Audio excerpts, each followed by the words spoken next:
Kapolres Metro Jakarta Selatan Kombes Pol Ade Arisam Indradi mengungkap kronologi penganiayaan yang dilakukan anak pejabat Direktorat Jenderal Pajak Mario Dandi Satrio terhadap anak dari pengurus pusat YP Ansor, Jonathan Latumahina berinisial D.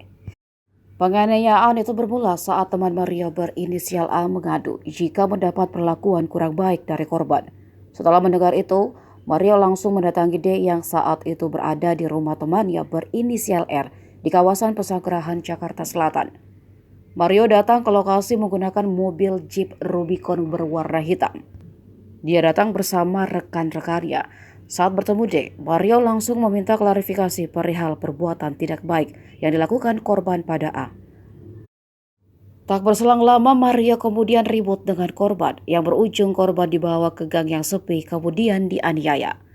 Ayah korban yang mendengar keributan melihat korban sudah dalam posisi tergeletak di dekat pelaku. Mario yang merupakan lulusan Taruna Nusantara disebut langsung ditangkap oleh security komplek dan diserahkan ke Polsek Pesanggerahan untuk diperiksa. Ade Ari menyebut saat ini Mario telah ditetapkan sebagai tersangka dan ditahan. Ia dijerat pasal 351 KUHP tentang penganiayaan.